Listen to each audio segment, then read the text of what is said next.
Buenas noches, amigos por Israel. Nuevamente, una vez gratamente reunidos con ustedes, les doy la bienvenida. Hoy tenemos a una periodista muy importante que ahora la voy a presentar, pero primero quiero agradecer a dos instituciones amigas que decidieron unirse a nosotros en esta actividad. Una es Bnei Brit Argentina y la otra es el Colegio Natan Gezan, y le damos la bienvenida a todos los que están escuchándonos. Hoy tenemos con nosotros a la periodista uruguaya israelí Hannah Beris, que voy a tratar de decir el apellido, que es muy difícil, Jerosolimsky, pero Salió Hannah bien. Beris está bien. Hannah es periodista y conferencista uruguaya israelí, radicada en Israel desde el año 1979. Es BA en Relaciones Internacionales en la Universidad Hebrea de Jerusalén, directora del Seminario Hebreo de Uruguay y el portal Semanario. Seminario Hebreo JAI, corresponsal del Tiempo de Colombia, Onda Cero, Radio de España y El Heraldo de México, columnista en Montevideo Portal y UIPress, consultada por diversos medios internacionales para analizar la situación en Oriente Medio. Inicialmente esta charla iba a hablar de la situación política de Israel a 2 meses de las pasadas elecciones, pero esto ya quedó un poco viejo, dadas las circunstancias de todos los acontecimientos que ya sabemos que vienen sucediendo en Israel. Y entonces cambiamos el nombre de la charla y Hannah nos va a hablar de la situación política y social en Israel, cómo vive la gente toda esta serie de conflictos, y también nos va a contar un poquito sobre la reacción de la prensa internacional ante el conflicto, y yo le pedí que nos contara especialmente qué es lo que pasó en España y qué dijeron los diarios en España acerca de eso y qué repercusiones tuvo. Así que, Hannah, muchísimas gracias por tu participación en Amigos por Israel. La verdad que es un gusto y un honor muy grande tenerte entre nosotros, y bienvenida, y te dejo la palabra. Bueno, muchas gracias por la invitación y a todos por estar acá. Solo una pequeña corrección, Simón. Yo no voy a dar ejemplos concretos de la prensa, de lo que dicen los diarios, lo que dijeron aquí o allá, sino hablar en general de la problemática, o sea, uno de los puntos que voy a tocar, ¿no? De la problemática, cómo Israel ve la repercusión en la prensa de lo que es una realidad muy distinta de lo que allí parece en el terreno, ¿no? Pero o sea, no voy a analizar la tendenciosidad y la falta, sabemos a veces, de apego a los hechos en la prensa internacional, en cómo se presenta lo que pasó aquí. Es un fenómeno que ya lo conocemos ampliamente todos. No voy a entrar en ejemplos concretos, sino Okay. tratar de cómo desde acá lo vemos, ¿no? No puedo decir que estamos curados de espanto. En Argentina también se usa esa expresión, creo, ¿no? Respecto a las reacciones que a veces diferentes operativos, diferentes acciones por parte de Israel desatan en el exterior. Ya sabemos cuál es la reacción, a menudo automática, pero cuando vuelve a pasar una y otra vez igual, realmente nos sorprendemos. ¿Cómo es que no lo ven? Yo pienso que el problema de fondo es que, si bien es más que legítimo discrepar, y no soy de los judíos que creen que cada crítica a Israel es antisemitismo, a veces cuando leo, oigo el tipo de crítica que se lanza contra Israel, me pregunto si el problema es que no se dan cuenta que estamos del mismo lado. Cuando Israel combate al terrorismo, está del mismo lado que la mayor parte de sus críticos en el mundo libre, ¿no? Que no entienden algo básico respecto a cómo puede una democracia enfrentarse al terrorismo. Me llamó, o sea, ¿a qué me refiero? Ahora digo lo que iba a comentar, a que alguien me llamó. cuando se critica a Israel en forma tan alevosa a veces, de hecho la otra cara de eso es que se está expresando cierta tendencia a entender a los terroristas, ¿no? Y yo me los imagino a los terroristas muriéndose de la risa de ver a los defensores de la libertad criticando por tanto a Israel y sin entender que todos tendrían que estar del lado de Israel, lo cual no quita críticas puntuales, y que del otro lado están los terroristas. Es contra el mundo libre en general, me parece a mí. Ahora, yo les iba a decir que me llamó alguien hoy, un compatriota uruguayo israelí, un lector de mis notas, que vive en Kibbutz Gaash, y me dijo, dice, me gusta mucho cómo escribís, quería sugerirte 2 puntos, y yo lo cité, o sea, mejor dicho, usé uno de esos puntos en una nota que publiqué hace un rato sin citarlo a él, porque no pegaba, y ahora entonces digo públicamente que él me lo sugirió. Me decía, uno de los temas que surge muy a menudo es lo de la falta de proporcionalidad, supuestamente, ¿verdad? Se critica a Israel que responde en forma desproporcionada, supuestamente. Eso me contaba él, me decía él. Dice, y habría que decirles que reaccionar en forma proporcionada sería atacar escuelas y hospitales, como hacen los terroristas, ¿no? Más allá de la parte cuantitativa.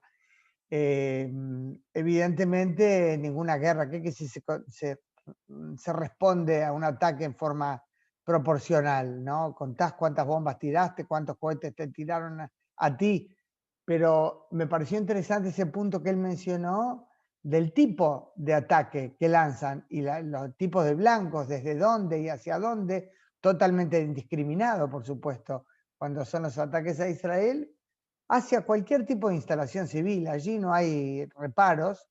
Israel no hace eso. Es algo tan básico como para qué lo estoy mencionando, pero me parece que es un punto interesante.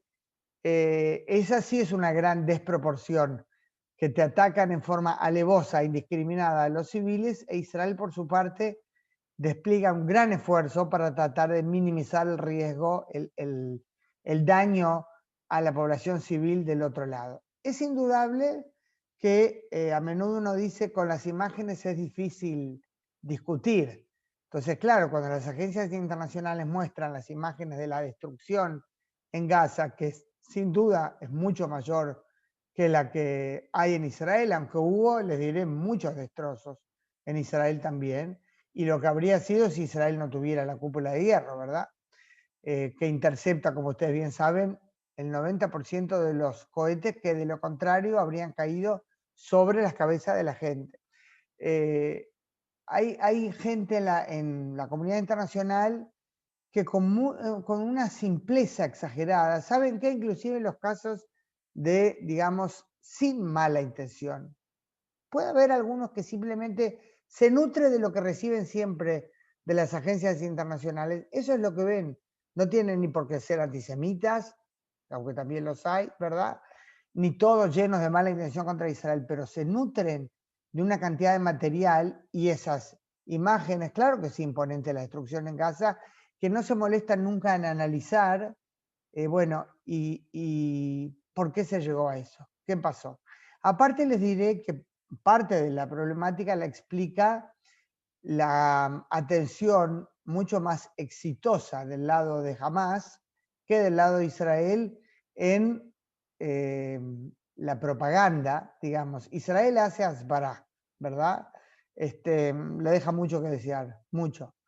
Los palestinos no se imaginan el esfuerzo que realizan, en este caso estamos hablando de Hamas y Jihad Islámico, pero Hamas especialmente, pero claro que se le suman la autoridad palestina, que promueve ahora una resolución muy dura contra Israel en el Consejo de Derechos Humanos este jueves en las Naciones Unidas en Ginebra, o sea, todo lo que los apoyan, de hecho están apoyando a Hamas con tal de atacar a Israel, se hacen eco de todo eso, pero los esfuerzos que despliega Hamas para lo que nosotros llamaríamos asbará, que en realidad del lado de ellos es propaganda, me parece que los términos tienen una acepción distinta, es imponente. El otro día yo recibo, estoy en grupos de WhatsApp de información, servicios de información palestinos, desde la Franja de Gaza, ¿no? Que por supuesto soy parte de esos grupos porque es importante ver qué dicen también. Y uno manda una foto imponente.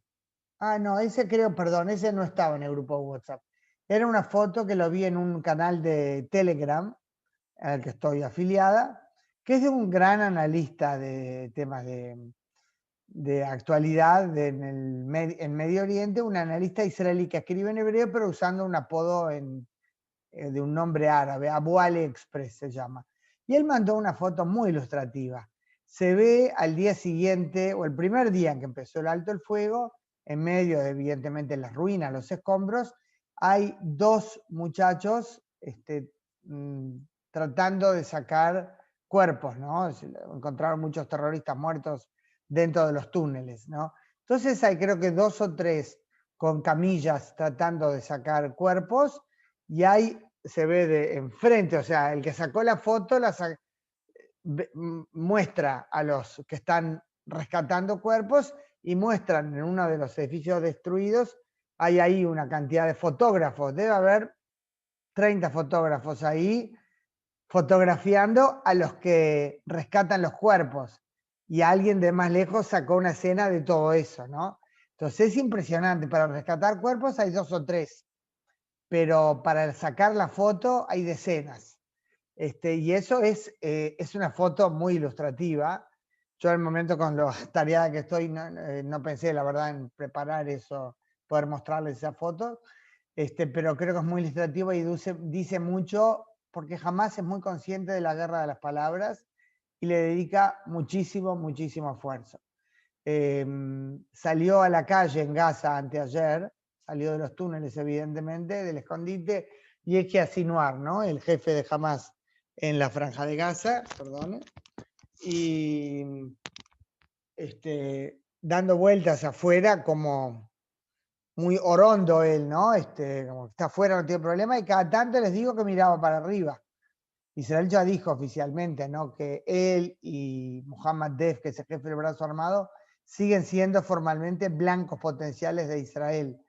Bueno, y que Israel no ose atacarnos, por supuesto, ¿no? Esa es la frase, pero salió y miraba para arriba, yo les diré, cada varios segundos vi el video, pero lamentablemente, aunque él sea consciente de que pueda haber arriba alguien que lo esté buscando, yo no creo en absoluto que lo que Israel logró, que fue sin duda asestar un golpe militar muy grande a la infraestructura de Hamas, se parezca siquiera a la disuasión que logró con Hezbollah en el 2006 en el Líbano, guerra tras la cual, ya estamos a 15 años después, Nasrallah prácticamente no salió del búnker, ¿no?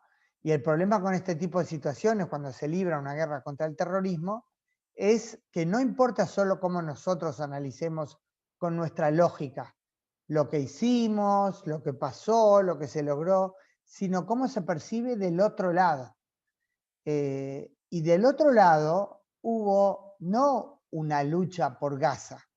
Gaza tiene numerosos problemas que yo quisiera que se puedan resolver por el bien de la gente que no quiere guerra.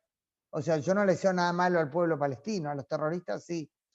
Pero jamás no solía una guerra ni por el bloqueo a Gaza, aunque por supuesto lo menciona asiduamente, ni para que entren más camiones de mercadería. Dicho sea de paso, hace unas 2 horas recibí un comunicado de la unidad de enlace, llamémosle así, de coordinación con los territorios, la que controla el tema de los pasajes fronterizos, informando, les digo exacto cómo era el comunicado, que mañana se reanuda el pasaje de mercaderías, ¿no? Entran nuevamente desde Israel hacia la Franja de Gaza, a ver dónde está, un segundito, se los comparto, acá. Aprobado por el nivel político, o sea, por el gobierno, y de acuerdo a las instrucciones del Ministerio de Defensa, se decidió que a partir de mañana se vuelve a introducir equipos humanitarios de ayuda médica, alimentos, medicinas y combustible para el sector privado a Gaza a través del pasaje fronterizo de Kerem Shalom. En este momento, estas medidas no incluyen la exportación de mercaderías de Gaza hacia afuera, porque todo pasa por esos pasajes fronterizos, ¿verdad? Además, se decidió permitir a partir de mañana que pasen pacientes que tienen que recibir tratamientos que salvan vidas, o sea, en hospitales israelíes, así como funcionarios de organizaciones internacionales y periodistas extranjeros que puedan pasar por el puesto de Erez. El puesto de Erez, que está ubicado al norte de la Franja de Gaza, es el puesto por el cual pasa gente. Como decía acá está comunicado, enfermos que precisan tratamiento que entran a Israel o funcionarios de las organizaciones internacionales. Y las mercaderías, los camiones de ayuda humanitaria pasan por el sur, por Kerem Shalom. Bueno, esto lo aprobó el gobierno y comienza mañana. Durante la guerra misma les diré que hubo en 3 oportunidades, 3 días, se decidió introducir ayuda humanitaria a pedido de las Naciones Unidas, y una fue a pedido de Jordania, que envió varios camiones con ayuda, y cuando Israel estaba introduciendo los camiones, hubo disparos, ataques de morteros por parte de Hamas, por los cuales hubo que interrumpir ese tema, ¿no? Entonces acá hay de fondo, hay una problemática seria, porque sin duda que la situación en Gaza no es fácil, aproximadamente el 60% de desempleo, pero jamás, retomando lo que estaba diciendo antes, no fue a la guerra por esto, jamás fue en lo que les comento con una presentación, una rueda de prensa virtual que tuvimos hoy varios periodistas con un gran analista de la temática palestina, periodista también de Idiotas Carnot, Ronnie Chaquet. Él dijo fue una guerra santa. ¿Por qué? O sea, el enfoque de Hamas, porque jamás fue a esta guerra presentándose como defensor de los derechos palestinos e islámicos en Jerusalén. Como saben, se detonó el tema por Jerusalén, por los cohetes a Jerusalén. Claro que jamás presentando todo, como bien sabemos, como resultado, ¿verdad?, de provocaciones israelíes en Jerusalén. La verdad en el terreno es, por supuesto, distinta de esa retórica inflamada, inflamatoria de Hamas. La verdad es que, aunque lo que se ve en las agencias internacionales, lo que se veía fueron, también estos días lamentablemente, choques entre policías palestinos y entre policías israelíes y supuestamente creyentes musulmanes que habían ido a la mezquita del Aqsa, eran enfrentamientos, o sea, enfrentamientos violentos. En la práctica, los musulmanes que querían orar allí sin problema no tenían vedado el paso en absoluto. Los radicales que empezaron a atacar a la policía con piedras y petardos que habían acumulado dentro de la mezquita, lo cual ponía en peligro, por cierto, al propio santuario, a la mezquita del Aqsa. De hecho, alteraron así el rezo de la decena de miles de personas que subían al monte sin ningún problema y sin ninguna limitación en el mes sagrado del Ramadán. Un día después, ¿cuándo fue que empezó Eid el-Fitr? Es la principal festividad musulmana, ¿no?, del calendario musulmán. Apenas termina el Ramadán, 3 días. Yo recibí fotos de uno de esos servicios informativos a los que hice referencia antes.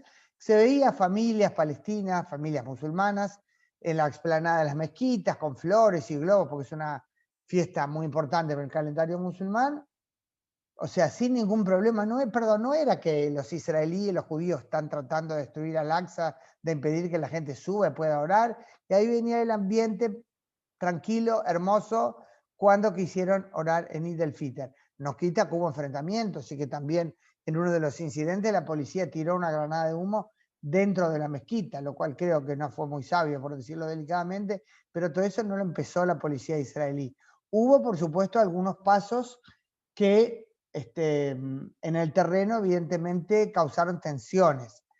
Por ejemplo, la policía en determinado momento colocó como unas barreras en lo que se llama acá la escalinata de la puerta de Damasco, donde los jóvenes musulmanes, palestinos, suelen reunirse en las noches de Ramadán. La policía diciendo que eso era para garantizar que los mayores puedan pasar sin problema, que los jóvenes lo bloquean. Estuvo de más totalmente, fue visto como una provocación que eso agregó tensión ineludiblemente. pero en términos generales, más allá de errores que cometió sin duda la policía israelí, la realidad de Jerusalén es que los únicos limitados en el acceso a lo que los musulmanes llaman Haram al-Sharif, el nombre del santuario, o en los términos más conocidos, Al-Aqsa, ¿verdad? Aunque Al-Aqsa es el nombre de la mezquita, ¿saben? La menos imponente, la de cúpula gris, la de que más conocemos de todas las imágenes, es el Domo de la Roca, o mal llamada Mezquita de Omar. Esa no es la Mezquita de Al-Aqsa, pero está también el mismo complejo, ¿no? Lo que nosotros llamamos, pues, esa zona es el Monte del Templo, y los únicos que están limitados en el acceso a esa zona son los judíos. ¿Por qué? O sea, ¿por qué es relevante siquiera mencionarlo? Porque, como sabemos, es una zona sagrada también para los judíos. Según la historia, según la tradición judía, no una tradición que inventamos, hay pruebas históricas, allí estaba el monte del templo, o sea, allí estaba el templo sagrado, originalmente el primero construido por el rey Salomón, y siglos después el segundo construido por Herodes.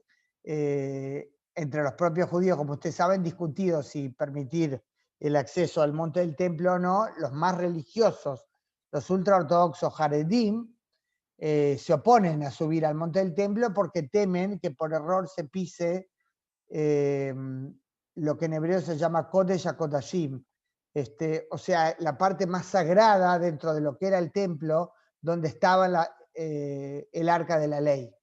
Entonces los religiosos ultraortodoxos no suben al templo, pero en los últimos años aumentó, sí, la tendencia de ciertos sectores, más que nada religiosos con ese tinte nacionalista, de subir. Tienen prohibido rezar, algunos lo hacen clandestinamente, no entran a las mezquitas, recorren la parte de afuera, porque consideran que eso es un lugar sagrado, así como van turistas, no por la motivación religiosa. Pero el problema, yo recibo en esos servicios informativos que les comentaba, cada vez que suben judíos, y con limitaciones, como les decía, los musulmanes pueden siempre, a cualquier hora, por cualquiera de los accesos a Haram al-Sharif o al-Aqsa. Los judíos tienen un horario determinado, unas pocas horas durante el día, que pueden solo de domingos a jueves, ¿no?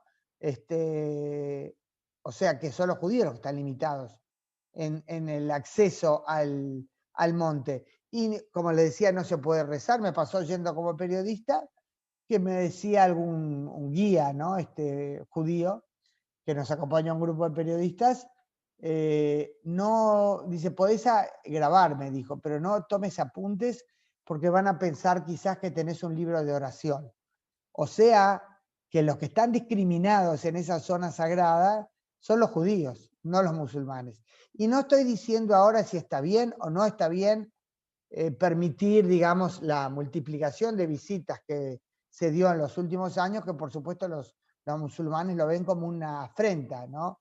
Pero claro, el problema de fondo es que no reconocen que los judíos también tienen derechos ahí, o que tienen un vínculo histórico con el lugar. Entonces, esa es la realidad frente a esa guerra santa que lanzó Hamás, por usar la terminología de este experto al que cité, Ronnie Jaquet, para presentarse como algo mucho más que el defensor de Gaza, el defensor de Jerusalén para los palestinos y para el mundo musulmán. Y con esa agenda que incendia tanto, no sorprende que jamás haya logrado lo que sin duda fue su gran éxito desde el punto de vista político, porque militar sin duda recibieron un golpe enorme, pero que haya obtenido esos grandes logros de también prender fuego a Cisjordania. Se calmó un poco estos días.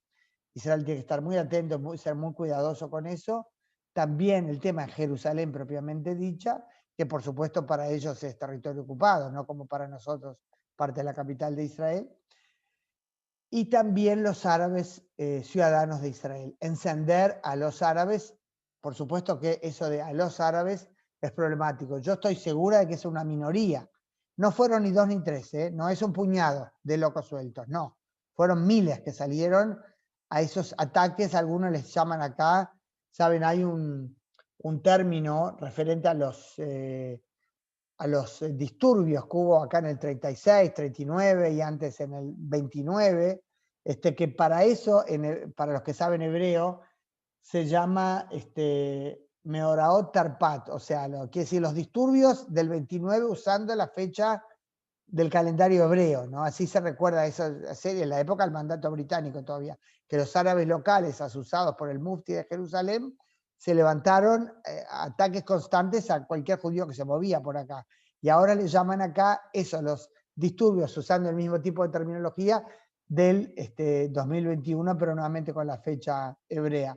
Porque esa fue la sensación, ir a atacar judíos donde podían, a quemar autos, a quemar propiedades, destruir de judíos simplemente porque eran de judíos. Es verdad que también hubo incidentes, y más de uno, muy graves en los que israelíes judíos atacaron a árabes. Justo hoy hubo una nota en uno de los noticieros centrales con un muchacho árabe al que casi lo linchan, unos judíos extremistas de ultraderecha, desbocados totalmente. Por suerte él se está recuperando. Yo digo, es igualmente grave que judíos traten de linchar a un árabe que no hizo nada, no es que se protegen de un terrorista, no, atacar a uno porque es árabe, que cuando árabes atacan a un judío, y hubo tantos casos así. Pero el intento, creo yo, artificial que se siente a veces de presentarlo como una simetría, no sé si es por quedar bien o porque gente realmente piensa, nos atacaron, entonces nosotros igual respondimos, no, fue algo mucho más, de una envergadura muchísimo mayor, pero va más allá, no me refiero a vos empezaste, no, nosotros lo hicimos uno, ustedes lo hicieron 1000. O sea, desde el punto de vista del fenómeno, no hay punto de comparación. Pero por supuesto que a los que participaron en esos hechos tan graves hay que castigarlos de la misma forma, con todo el rigor de la ley, y ojalá los capturen a todos, a los responsables árabes de esos ataques a judíos y a los judíos, ya hay detenidos también, ¿no? De las dos partes, por supuesto, que hicieron ese tipo de, más que nada lo del linchamiento en Batiam, que fue terrible, por suerte el muchacho se salvó.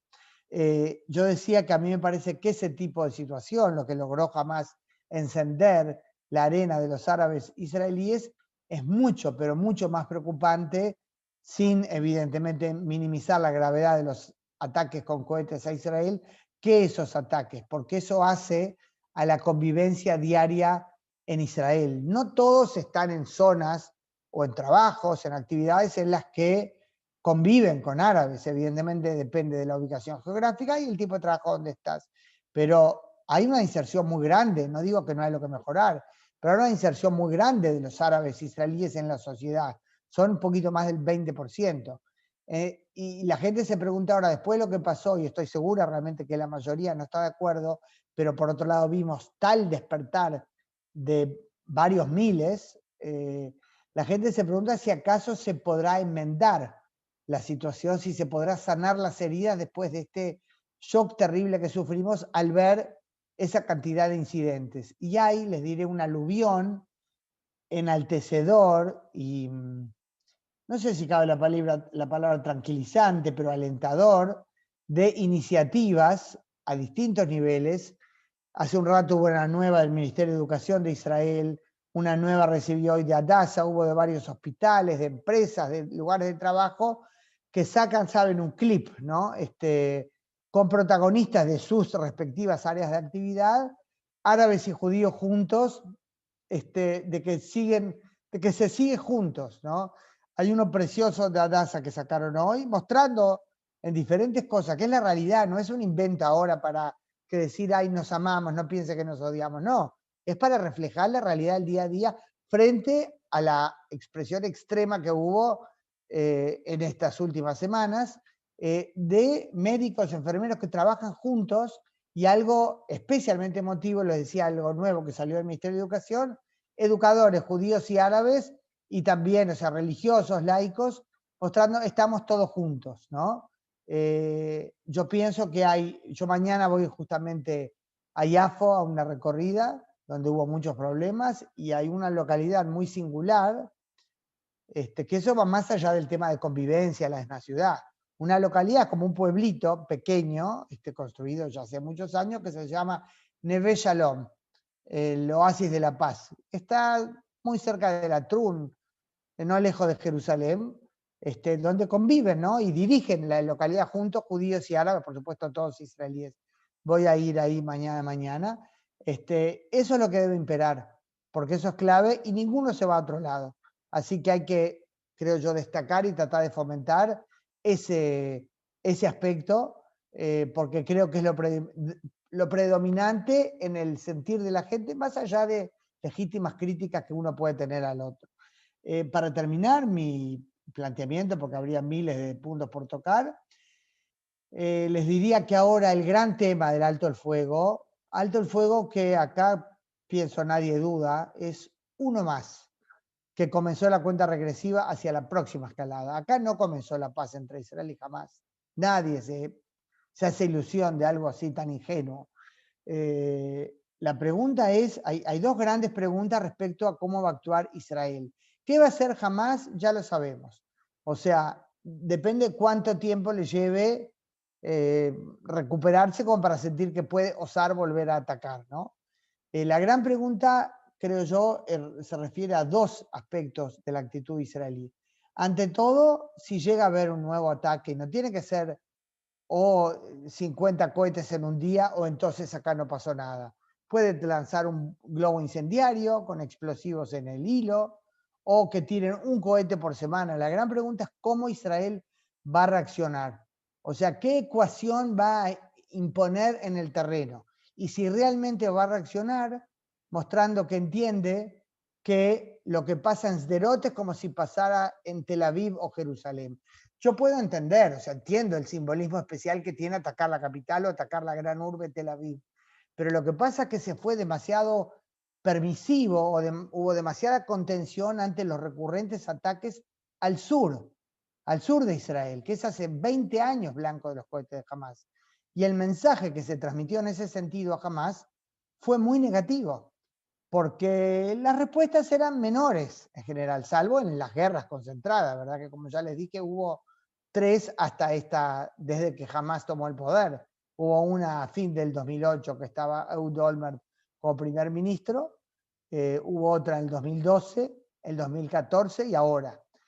O sea, en algún momento seguro van a volver a atacar. No tiene que ser que Hamas proclame lanzamos la guerra. Puede ser un grupito que van a decir, son rebeldes. No, la cosa es cómo Israel va a reaccionar, dejando en claro que no acepta esa situación de que un poquito, ¿no? Si no tiran a Tel Aviv o al centro, entonces no hay que reaccionar duro. Cada vez se reaccionaba tirando, de hecho, a dunas vacías o comandancias vacías de Hamas. ¿Qué mensaje es ese? ¿No? Y otro tema es cómo, ya lo dijo el ministro de Defensa Benny Gantz ayer o anteayer, dice las cosas van a cambiar. Claro, lo dijeron muchas veces, ¿no? Pero van a cambiar en cuanto no se refería ahí a la reacción, sino a la política a seguir respecto a Hamas y por otro lado la autoridad palestina. Una de las grandes críticas de los críticos a Netanyahu en estos últimos años, les diré críticas que vino tanto de la izquierda como de la derecha, eso es interesante, cada uno con sus matices, es que al permitir, por ejemplo, que entren 30 millones de dólares por mes traídos por Qatar a la franja de Gaza, ¿no? Y al introducir mercaderías, materiales de construcción, supuestamente para proyectos humanitarios, pero el problema es que hay muchas cosas que son lo que se llama elementos de doble uso, que pueden ser para una escuela, no sé, un hospital, o pueden ser para los túneles, que para eso que jamás usaba los recursos. El 70% de la ayuda que entraba al contado, en valijas de billetes, el 70%, según fuentes de seguridad israelíes, iba de hecho a las arcas de Hamas, que no las utilizaba para necesidades civiles, sino para sus propósitos, a expensas, por supuesto, de la población. Y por otro lado, antes del por otro lado, esa actitud, claro que formalmente se presentaba como un deseo de distinguir, que eso está bien, deseo de distinguir entre los terroristas que gobiernan Gaza y la población civil, porque una miseria de la población, no solo que desde el punto de vista humanitario no es deseable, sino que tampoco le sirve políticamente a Israel.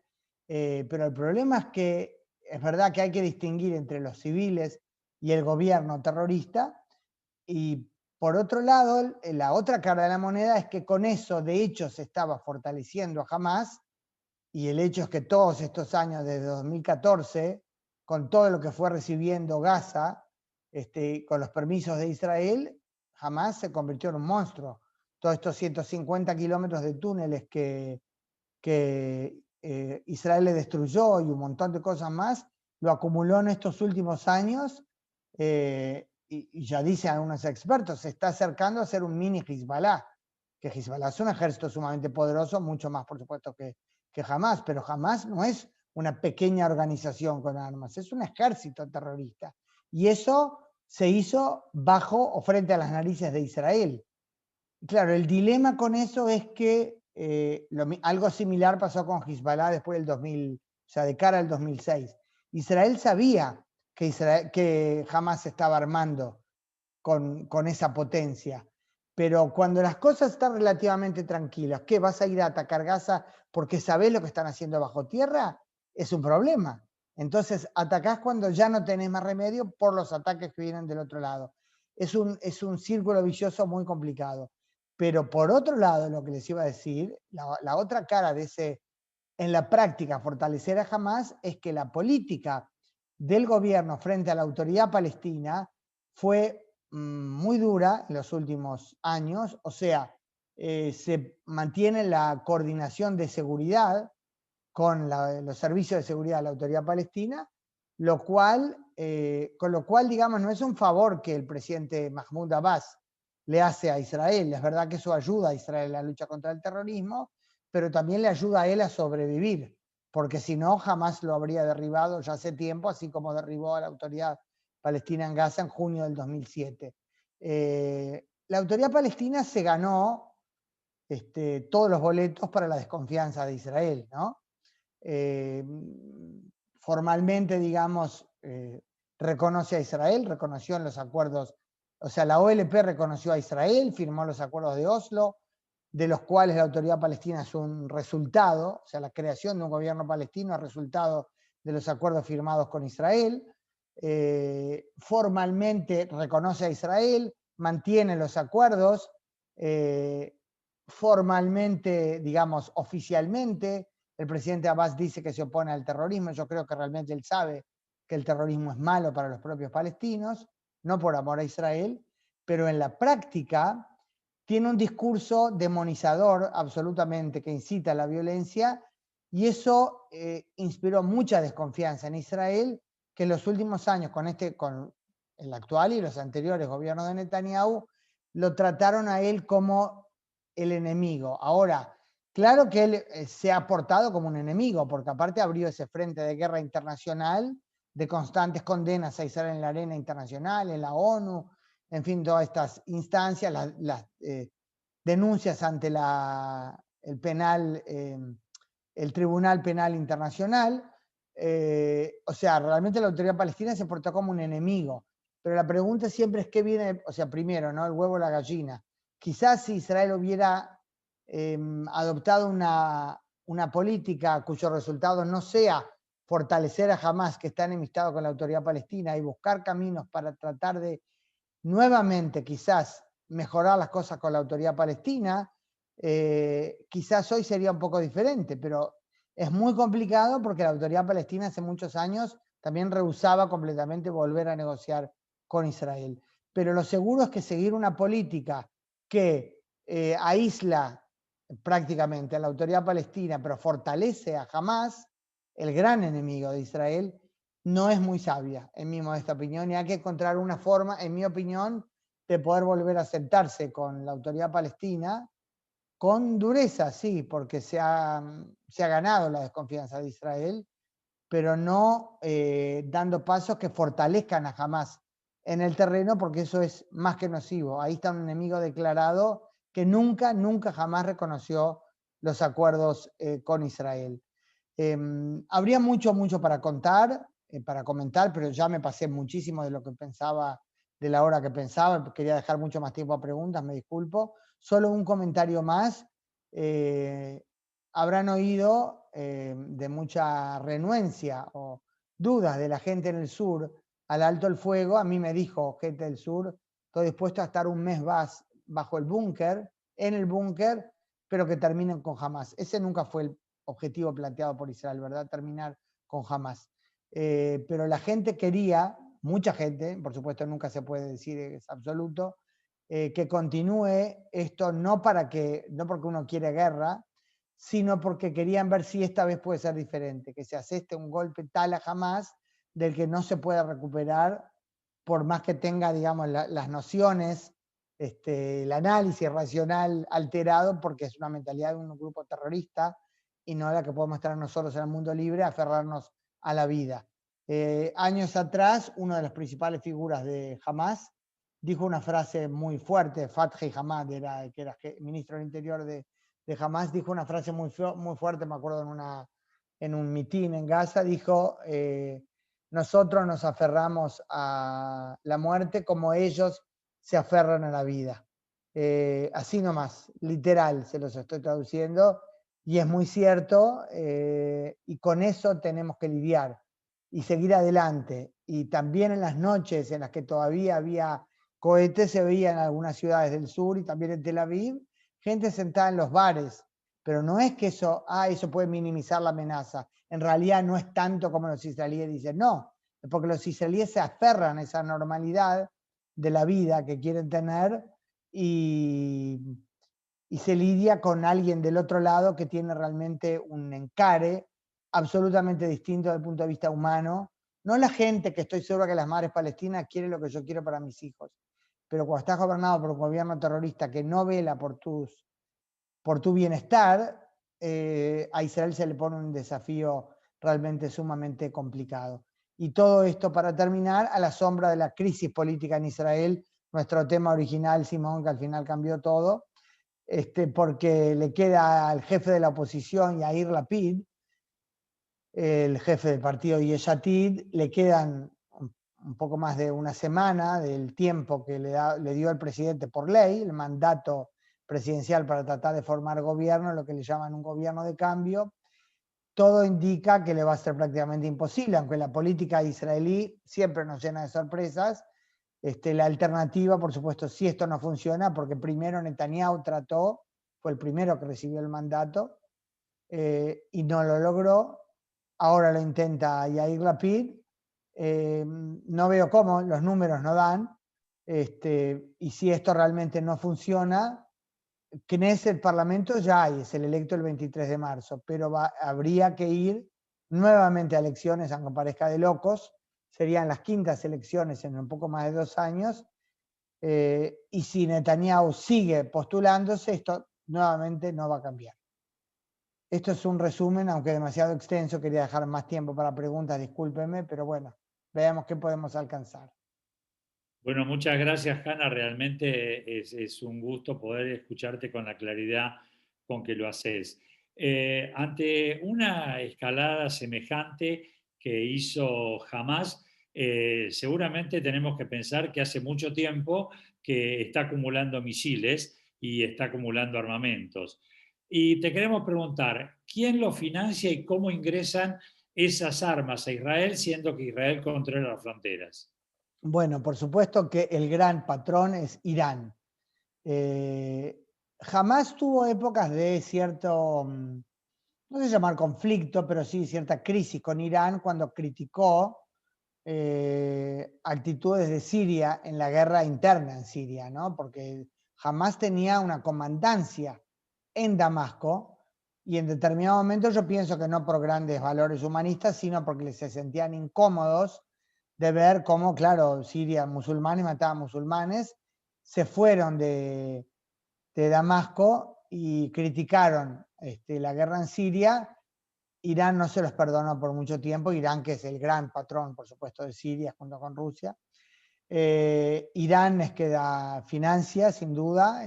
Ahora durante la guerra, el jefe de las Guardias Revolucionarias llamó a Ismail Haniyeh, al jefe de Hamas que está en Qatar, para ponerse a disposición. Él le agradeció públicamente a Irán por todo su apoyo. Evidentemente lo principal ahí es dinero. Claro, para introducir armas es más complicado, porque está el el bloqueo marítimo a Gaza, que es si hermético, o sea, hasta ahora, a menos que haya habido algún caso que no se publicó, todos los intentos de introducir armas por mar o cualquier otra cosa, no solo armas, de introducir por mar, fueron interceptados por la Marina israelí. El otro gran canal que tenían para introducción física, ¿no? de cosas, de armas y otras cosas, es por los túneles que conectan la Franja de Gaza con el Sinaí, en Egipto. Hay 3 sistemas de túneles. Están lo que se llamaba acá el metro, el Gaza Underground, que es lo que destruyó en gran parte Israel en esta guerra. Estaban los túneles ofensivos, o sea, los que conectan Gaza con el Estado de Israel, por los cuales, o sea, los túneles cavados para perpetrar atentados dentro de Israel. Por uno de esos túneles, en el 2006, junio del 2006, 26 de junio creo del 2006, entraron terroristas de Hamas y capturaron, secuestraron al soldado israelí Gilad Shalit, que todos recordarán, que estaba del lado israelí de la frontera, estaba dentro de un pasaje fronterizo, o sea, dentro del territorio israelí. Lo secuestraron metiéndose por un túnel, ¿no? Y por otro, y esos están bloqueados por un obstáculo subterráneo. Es como si fuera una muralla subterránea cavada por Israel, porque así como se protege de arriba con la cúpula de hierro para interceptar los cohetes, de abajo se cavó eso para frenar los túneles, que eran una amenaza terrible. En la guerra anterior estaban los túneles todavía. Esta, una gran ventaja para Israel, ya no. Y la otra dimensión de los túneles era eso de los túneles que conectan Gaza con Egipto, por los cuales al principio solo introducían armas, ¿no? Y después empezó a desarrollarse ahí toda una economía alternativa. Jamás cobraba dinero al quien manejaba un túnel, y ahí era contrabando. Yo he visto fotos, no estuve en esos. Estuve en los túneles ofensivos entre Gaza e Israel, descubiertos por Israel, pero los túneles de Gaza a Egipto no estuve, pero vi fotos introduciendo coches, vacas, impresionante, era una vía económica alternativa, ¿no? Y por ahí entraban armas, cohetes, misiles, de todo. Pero eso, el régimen del presidente Abdel Fattah al-Sisi en Egipto prácticamente lo destruyó. Destruyó creo que como 900 túneles, y ahí sin reparos.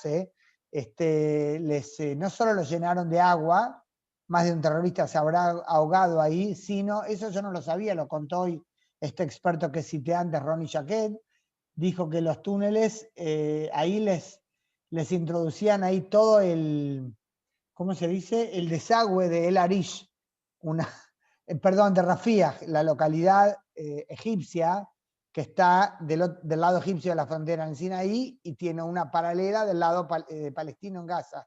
Las dos se llaman Rafah, ¿no? La Rafah egipcia y la Rafah palestina. Y los egipcios, ni cortos ni perezosos, les metían en los túneles todo el desagüe de Rafah, ¿no?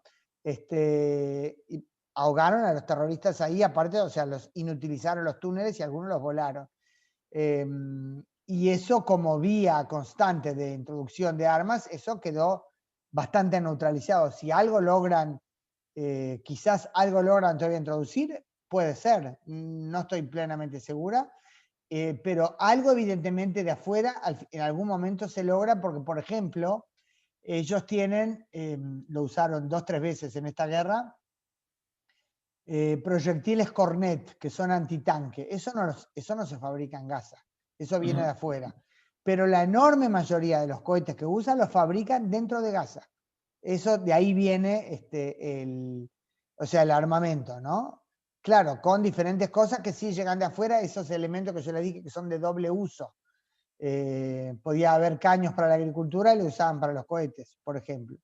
Entonces, el aval grande, sin duda, de Irán, político, financiero, para Hamas también, porque con tal de fortalecerlo contra Israel, Irán volvió a acercarse, y la otra organización mucho más pequeña y también más radical todavía es el Yihad Islámico. Yihad Islámico es el brazo de Irán directamente en la Franja de Gaza. Eso no hay ninguna duda, es absolutamente Irán en Gaza. Hanna, supuestamente que se hagan elecciones en Palestina, si se realizan, ¿vos creés que hay alguna posibilidad que jamás tenga de ganar esas elecciones? Bueno, que esas elecciones ya fueron canceladas. Eso, en mi opinión, es uno de los motivos por los cuales jamás organizó todo esto. El 30 de abril, el presidente de la Autoridad Palestina, Mahmoud Abbas, canceló las elecciones, alegando que es porque Israel no permite que participen los árabes de Jerusalén Este, pero el tema real era que él no quería que se concrete lo que temía, porque él sabe que está muy desprestigiada la Autoridad Palestina, siempre corrupta, eso es un tema interno palestino muy serio, que gane Hamás. Y Hamás, furioso también ante la imposibilidad de mostrar en las urnas lo que ellos también pensaban que ellos van a ganar, se vio en esta, digamos, preparando esta ofensiva, esta campaña por Jerusalén, pero sin duda la cancelación de las elecciones palestinas fue uno de los detonantes principales. Hay expertos que dicen que eso no fue lo central, hay diferentes cosas, ¿no? Pero yo creo que sí, que eso fue uno de los detonantes. Y, y el tema es, recordemos que hace 16 años no había elecciones, ¿verdad? En la Autoridad Palestina. O sea, la Autoridad Palestina no llamaba elecciones hace 16 años y está complicado el terreno interno que al final el presidente palestino decidió cancelar. Y políticamente hablando, ¿jamás se vio debilitado o fortalecido en este conflicto? Yo creo que se vio fortalecido. Como dije antes, desde el punto de vista militar, sin duda recibió un golpe muy serio, pero primero logró, ya antes de poder resumir el operativo, logró esos objetivos que tenía de encender Jerusalén, Al-Aqsa, encender a los árabes israelíes y también encender Cisjordania. Y aunque eso ya lo podíamos decir antes de que termine, ¿verdad? Antes de analizar el resultado del operativo, eso sigue ahí. Y eso responde, no es casualidad como hizo las cosas y así por casualidad fue el resultado. Ese es el sueño, el programa desde hace años de uno de los jefes de Hamas, que está en el Líbano, no está en Gaza, es Salah al-Aruri. Él hace mucho tiempo sueña con eso. Y evidentemente logró él también impartiendo órdenes a la gente de su aldea original, logró en el terreno encender la mecha de modo que se cumpla ese sueño. La pregunta es, claro, cuán amplio va a ser todo, si se logra frenar, que no estalle eso como en una nueva intifada. En los primeros días, o sea, la semana pasada, se vio muchos incidentes y hubo varios palestinos muertos en choques con soldados israelíes. Claro, y cada caso de eso enciende más la mecha. Eso es un serio problema. Políticamente no hay duda que jamás tuvo muchos logros en este operativo. Y nuevamente, como decía yo, el tema es lo que dije al principio, ¿no? El tema no es solo el análisis práctico que podemos hacer en el terreno, sino la interpretación que cada uno da a los hechos. Y cuando del otro lado de una acción terrorista cuya lógica no es como la nuestra, entonces ese es un problema. ¿Cómo se lidia con el resultado que se obtiene? Para ellos, lograr encender y poner en peligro nuevamente a la población, eso es un logro.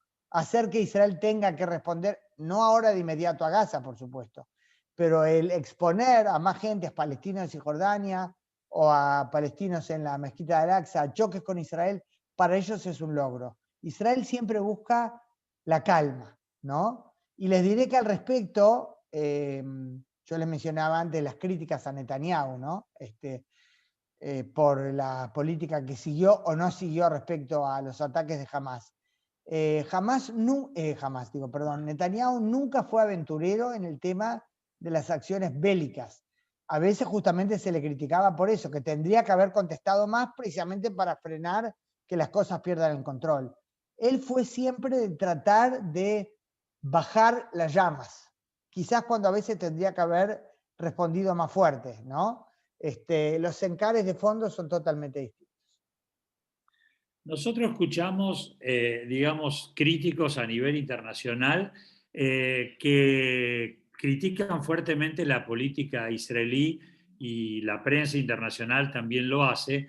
Y la pregunta es, ¿por qué crees que cuando ven una Siria destruida no actúan de la misma forma, no opinan de la misma forma?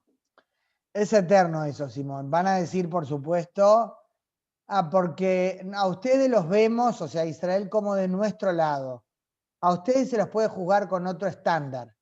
Este, eso, hace poco vi, hace unos días, una parte de una conferencia que fue evidentemente hace unos meses, ¿no? Ahora, creo que una conferencia del Jerusalem Post, en la que en un panel estaba una periodista de Jerusalem Post, Caroline Glick, que hay uno de la Unión Europea, allí no me acuerdo qué cargo tiene, y le dice algo así como yo recién planteé, ¿no? Porque a ustedes los vemos como parte de nosotros, ¿no? Por eso sentimos que los podemos, o sea, los estándares son diferentes. Y ella le contestó, le puso la tapa, diríamos en Uruguay, que eso es una hipocresía, ¿no? Ustedes, ¿qué quiere decir que nos ven como parte de ustedes? No aceptan que nosotros nos defendamos. Esa es la cosa. Es verdad, o sea, yo quiero que me comparen con Suiza, no con Hamas, evidentemente, que estamos a otro nivel, ¿no? Pero, o sea, a mí no me consuela decir soy mejor que Siria, no, claro que no. Pero en cuanto a la motivación de quienes critican a Israel, yo creo que hay mucha hipocresía, porque no es solo no decir nada ante lo que pasa la guerra en Siria. Claro que no hay punto de comparación entre lo que es Israel y lo que es Siria, desde el punto de vista moral, humanitario. Acá lo alevoso es que no dicen nada cuando a los palestinos los matan otros que no sean soldados en enfrentamiento, soldados israelíes. Ese es el gran desequilibrio. Y puede ser antisemitismo, puede ser esa tendencia, no sé, del mundo occidental de ver siempre la víctima entre quien se presenta como el pobre. Y yo realmente no quito sufrimiento a los palestinos. Pero la causa original, en mi opinión, son los errores de su propio liderazgo. Pero explicar del todo a los europeos y a algunas de las críticas internacionales me cuesta realmente entrar en su lógica. Visto desde tu punto de vista, ¿fue buena idea desalojar Gaza durante el gobierno de Sharon o no? Sí, yo creo que sí, no hay ninguna duda que fue, lo cual no significa que eso también creó problemas para Israel, evidentemente. Yo creo que seguir ahí adentro, aunque no está, salvo algunos pocos asentamientos como Kfar Daron, por ejemplo, no estaba Israel metido dentro de, en la vida diaria me refiero, la gente que vivía ahí, los habitantes de los asentamientos israelíes, no estaban metidos dentro de las aldeas palestinas, las ciudades palestinas, estaban en la zona separada de Gush Katif. Había sí algunos asentamientos que eran más como enclaves en las zonas palestinas que eran especialmente problemáticos. Sí creo que mencioné Kfar Daron. Ahora, yo pienso que no era sano estar ahí. Israel llegó a la Franja de Gaza, recordemos, así como llegó a Cisjordania, cuando tuvo que repeler los ataques que sufrió la Guerra de los 6 días. En el frente egipcio, al repeler el ataque egipcio, conquistó la Franja de Gaza, y en el frente jordano, al repeler ese ataque, conquistó Cisjordania. Cuando Israel firmó la paz con Egipto en marzo de 1979, ya antes con los acuerdos de Camp David del 78, Israel quiso incluir en lo que iba a ser para marzo del 79 el acuerdo de paz, además de la retirada total de la península del Sinaí, también la retirada de la Franja de Gaza. Y los egipcios, que evidentemente tontos no tenían un pelo, dijeron, no, Gaza quédensela ustedes.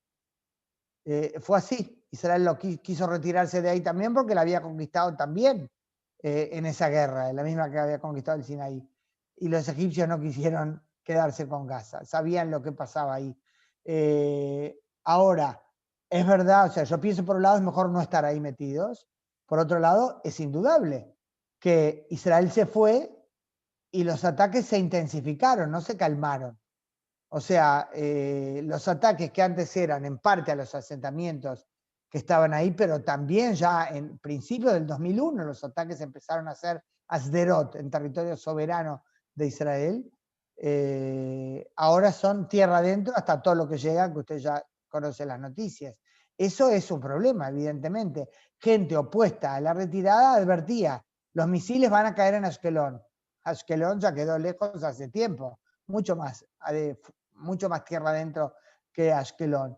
Ahora, lo que vemos es que a pesar de la retirada, que físicamente crea un problema para poder tener información, que es clave cuando del otro lado siga habiendo terroristas, es que Israel logra evidentemente recabar, me imagino que también por medios personales, pero también con tecnología, imponente información de inteligencia. La información de inteligencia con la que Israel, o sea, la que tuvo a su disposición en este operativo, fue algo de película. Saber el recorrido bajo tierra de los túneles, cómo destruirlos, ¿no? Aparte del armamento preciso que penetra y va por los túneles. La ubicación de algunos de los jefes principales, impresionante cosas que Israel consiguió, o sea que logró evidentemente maniobrar de modo que se supla la presencia física en el terreno con otros recursos para obtener información de inteligencia. Hanna, si nosotros hacemos un poquito de historia y observamos qué viene pasando en los últimos 100 años de las relaciones entre los judíos inmigrantes y los árabes de la región. ¿Vos crees que hubo acciones equivocadas de Israel? ¿Crees que hay alguna autocrítica que debería hacerse Israel para ver cómo avanzar de aquí en más? No entiendo a qué te referís entre los judíos inmigrantes. No, No entre entendí. los judíos que inmigraban y los habitantes que vivían en ese momento en Israel, Al previo al llegar, Estado. decís, ¿Al? al empezar la inmigración, decís, No, del... no, no, en los últimos 100 años hubo una relación entre los árabes israelíes, antes no eran árabes israelíes, sino eran los árabes, y la pregunta es, ¿Israel tendría que hizo cosas que estuvo mal, hizo cosas de las cuales puede hacerse una autocrítica para poder avanzar? Bueno, ante todo está claro que siempre las dos partes, hablando de este conflicto, acá hubo más partes, siempre se cometen errores. Yo nunca pensé que el tema es que los árabes tienen, todo lo que hacen son errores y, digamos, políticas equivocadas o trágicas, y del lado israelí está todo perfecto. No, no pienso eso. Pero pienso sí que en términos generales toda la tragedia que se vive y los propios palestinos, el problema que viven, es producto de la política árabe de rechazo a la existencia de un Estado judío. Más allá de errores que pueden haber sido cometidos, ¿verdad? A lo largo de los años y, por ejemplo, desde el 67, es un hecho concreto, la verdad, lo que todo el mundo llama la ocupación, llamemos ocupación, administración, el control israelí, claramente la presencia militar israelí en Judea y Samaria, en Cisjordania. Hay gente que lo presenta eso como el origen de todos los males. Digo, yo no estoy del lado político israelí que avaló siempre que haya asentamientos, no. Pero también soy consciente, aunque yo sé más del centro, también soy consciente de que no había ni un asentamiento cuando Israel fue creado y atacado en tantas oportunidades. El pecado original, en mi opinión, justamente no como una persona de derecha, es el rechazo de la existencia de Israel en esta tierra.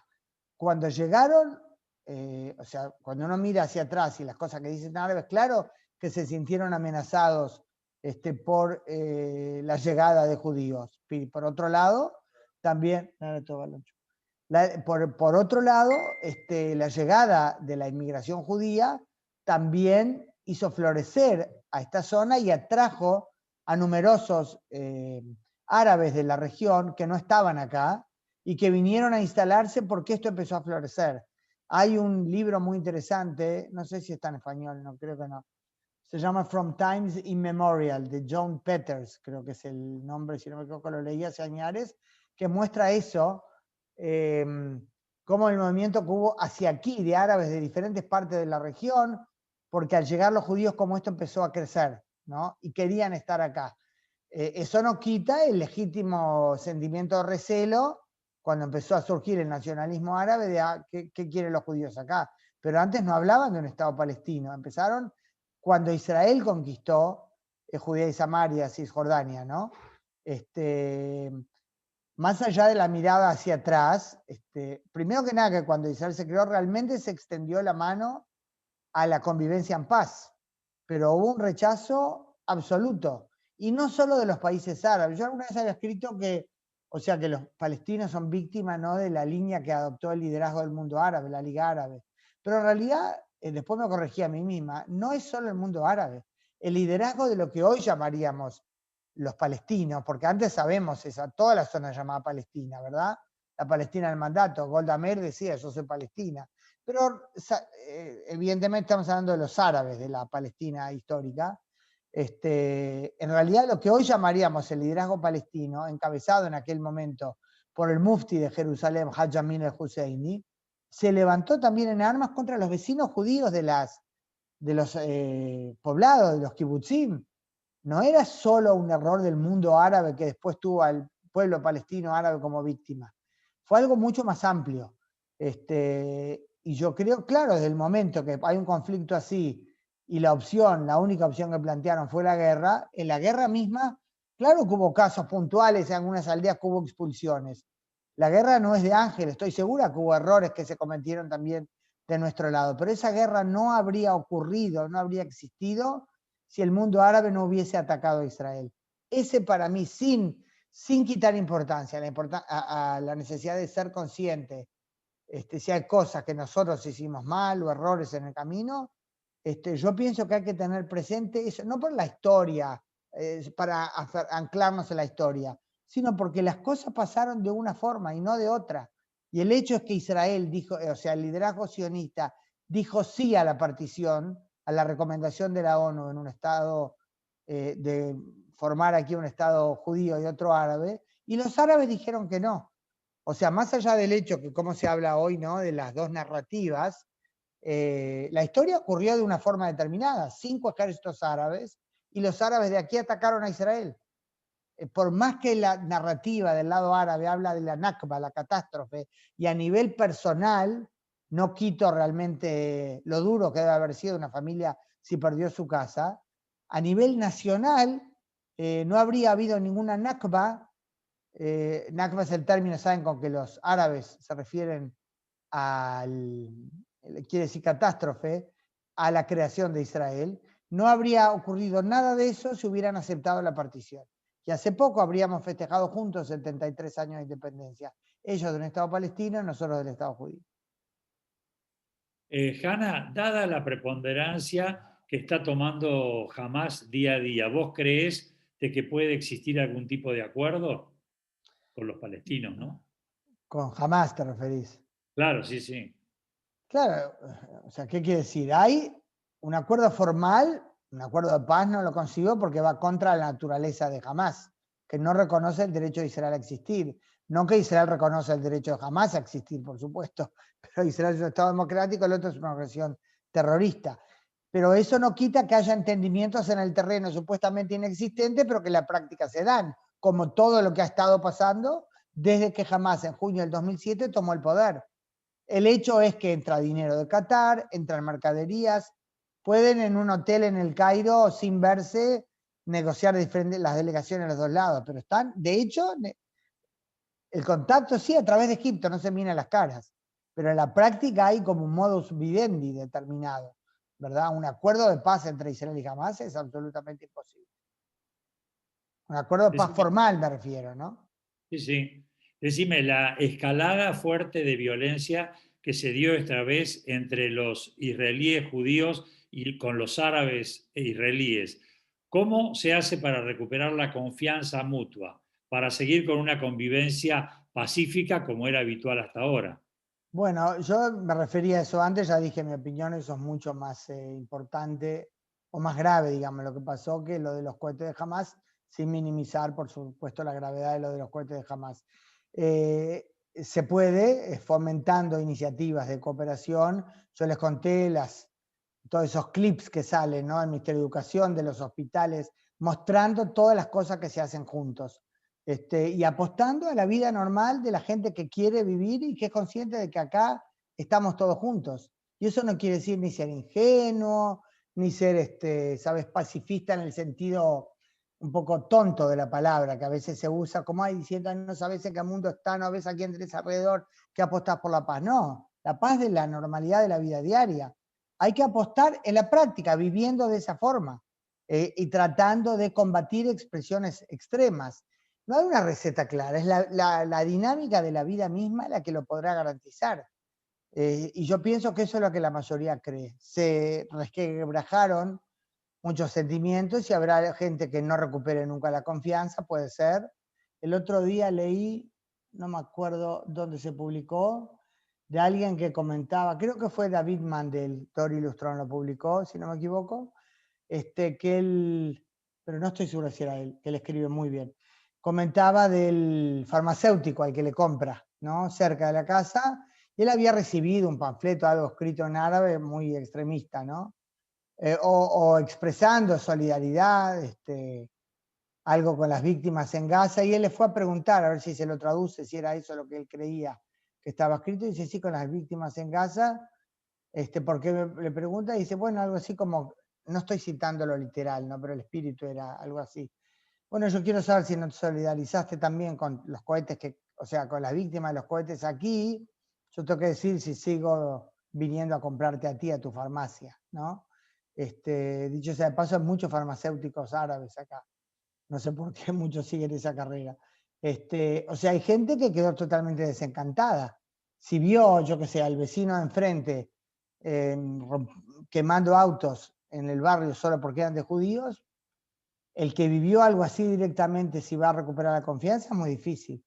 Pero yo creo que a grandes rasgos está claro que la mayoría sí quiere vivir en paz. Que sea porque los árabes, también los vecinos que nos aman, me imagino que no. Puede a nivel personal haber, por supuesto, amistades personales muy auténticas, pero a nivel nacional, de fondo hay, por supuesto, resentimientos, ¿no? Pero creo que va a predominar, sí, la convivencia, porque ante todo era muy, muy fuerte y cada vez una mayor inserción en la sociedad, y porque es lo más cuerdo a lo que podemos aspirar. Decime, Hanna, ¿cómo ves vos la posición de Estados Unidos en este momento frente a Israel? ¿Crees que hay un mayor o un menor apoyo que cuando estaba Trump? Les cuento mañana que viene Anthony Blinken, llega el secretario de Estado. No, ante todo creo en términos generales, por supuesto que hay una gran amistad, digamos, a nivel emocional, ideológico, conceptual de parte del presidente Biden, pero él también tiene, aparte de, digamos, la ideología, la filosofía política que tiene, es muy distinta a la de Trump, por supuesto, y él siempre va a bregar por eso del apuntar al diálogo y ayudar a los palestinos, o sea, ayudar al pueblo a nivel humanitario me parece perfecto. El problema es que, por ejemplo, reanudar asistencia humanitaria, ¿no?, y ayuda con dinero también a la autoridad palestina, que Trump había dejado, yo no sé qué efecto es más fuerte, que realmente ayuda a la gente o que envía un mensaje de que él es más tolerante con los radicalismos. Eso es un problema, ¿no?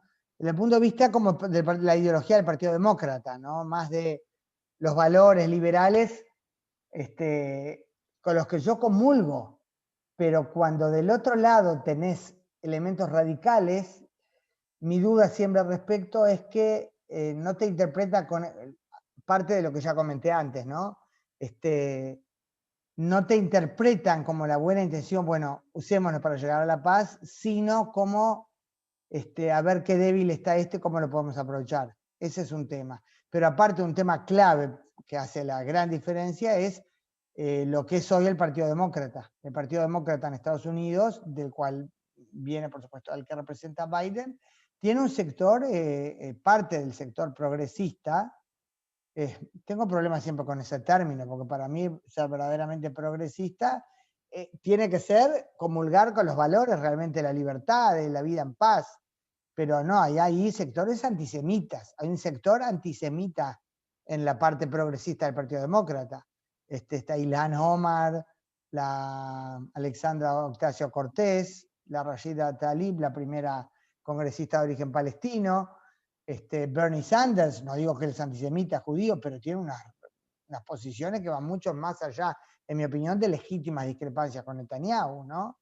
Y eso es un problema. Para Biden es una presión muy fuerte, aparte de la concepción del Partido Demócrata, que hoy en día, con el entorno de Israel, es problemático.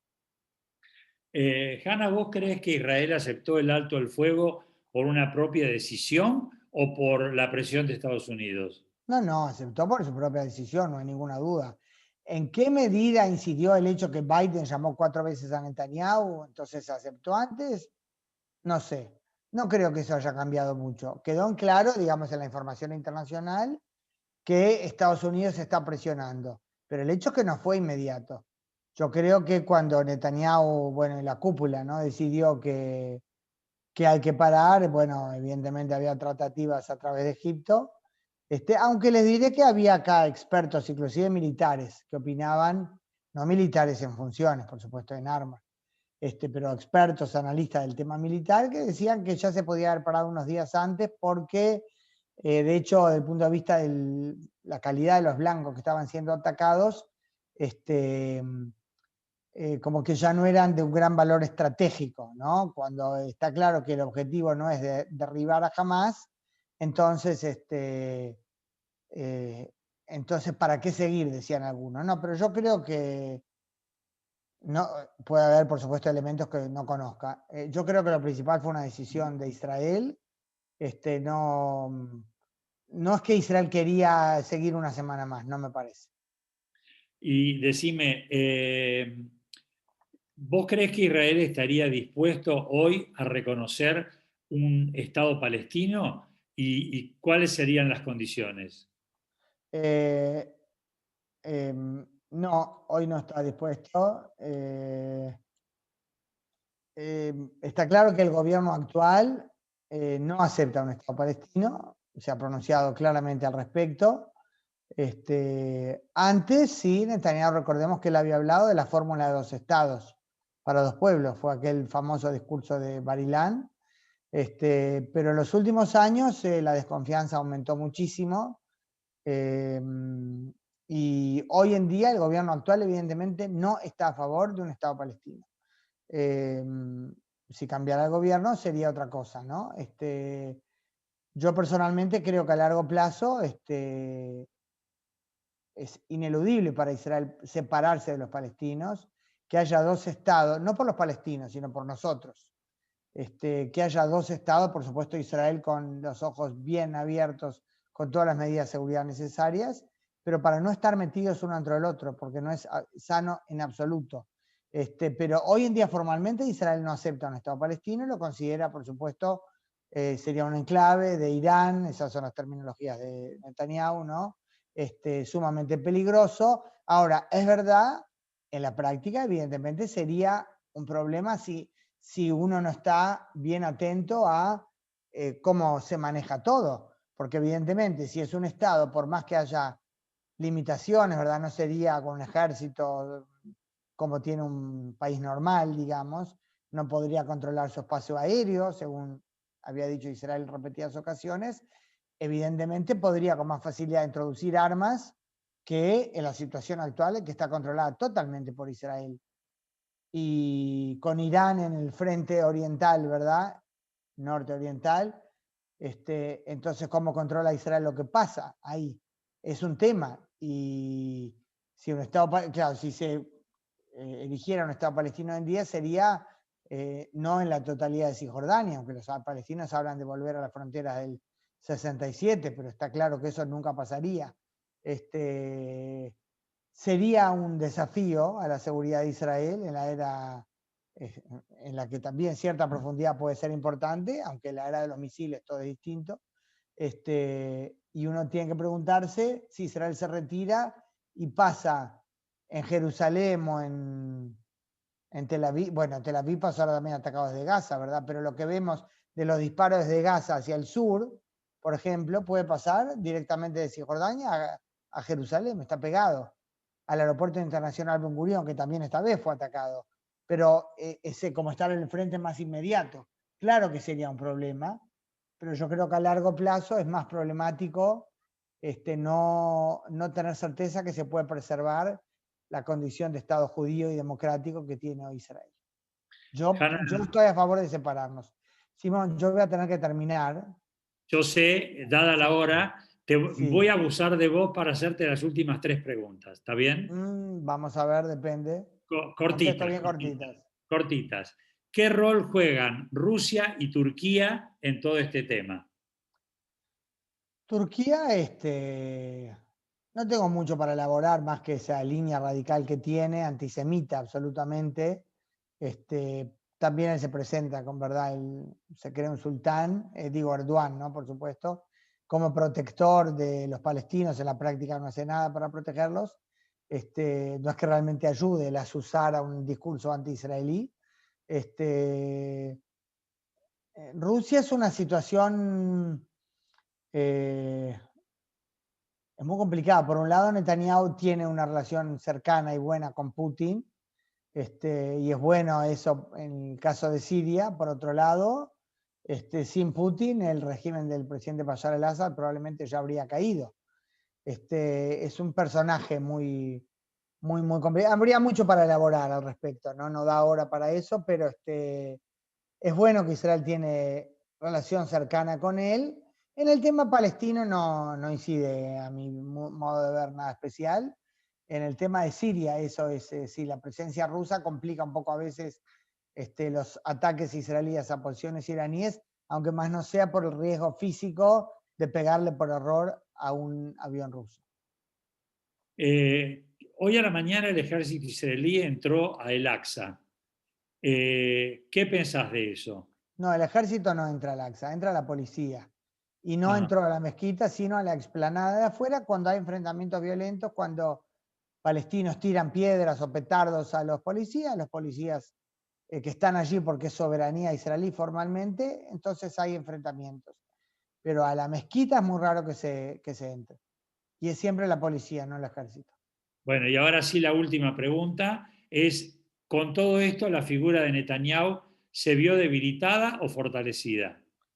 Depende a quién le preguntes, porque tanto en este tema como en lo que fue el manejo de la pandemia, medio país dice, qué primer ministro que tenemos, qué capaz, qué inteligente, qué hábil, cómo sabe hacer, nadie manejaría las cosas como él, con esta experiencia, claro, está hace 12 años consecutivos en el poder, y la otra mitad del país, hablando muy a grandes rasgos, dice todo lo que decide, todo lo que hace para salvarse del juicio en el que está ya por sospecha de corrupción. Cuando hay una crisis de liderazgo tan grande, crisis de confianza en el liderazgo tan grande, producto del hecho que está hace tanto tiempo en el poder, y por supuesto es muy discutido, tan discutido como capaz y talentoso que es, no hay ninguna duda, entonces es un problema. Yo creo que se incidió mucho en el manejo de la pandemia, bueno, de la que ahora estamos igual maravillosamente bien. Les comento que el 1 de junio se levantan casi todas las restricciones que había, salvo la obligación de usar la mascarilla en lugares cerrados. Muy discutido, muy discutido. Yo creo que el tema es que no es sano tanto tiempo seguido en el poder, porque llega un momento en que el gobernante piensa que sin él el país está perdido y hay un paralelismo desde su punto de vista absoluto entre su liderazgo y el Estado. Creo que eso no es sano en un país democrático, más allá de lo capaz que sea Netanyahu, que es otro tema. Hanna, gracias, gracias, gracias. Te dejamos ir a dormir. Te agradecemos eternamente toda la colaboración y tu predisposición. Creo que en Israel ya son como las 2 de la mañana, y seguramente Una, tendrás que levantar tempranito para seguir tu día. Muchísimas gracias en nombre de Amigos por Israel y todo nuestro agradecimiento, y Kol Hakavod por toda tu participación. Muchas bueno, gracias. gracias a ustedes. Muchas gracias. Que estén Voy a bien. aprovechar, queridos amigos por Israel, para invitarlos a nuestra próxima actividad, que es inusual, es el día sábado próximo a las 19 horas, que vamos a tener una actividad que se llama Humor con Gerein. Es una actividad que va a hablar sobre el humor, como lo dice el título. Vamos a contar con la participación de Abraham Lichtenbaum, el director del IWO, con Marta Wolf, que va a estar también presente, Rudy, un humorista, escritor y comediante, y bueno, nos vamos a divertir y la vamos a pasar muy bien. Así que a las 19 del día sábado están todos invitados para esta próxima actividad. Que pasen una buena semana, nos vemos el próximo sábado y gracias por acompañarnos una vez más. Hasta luego.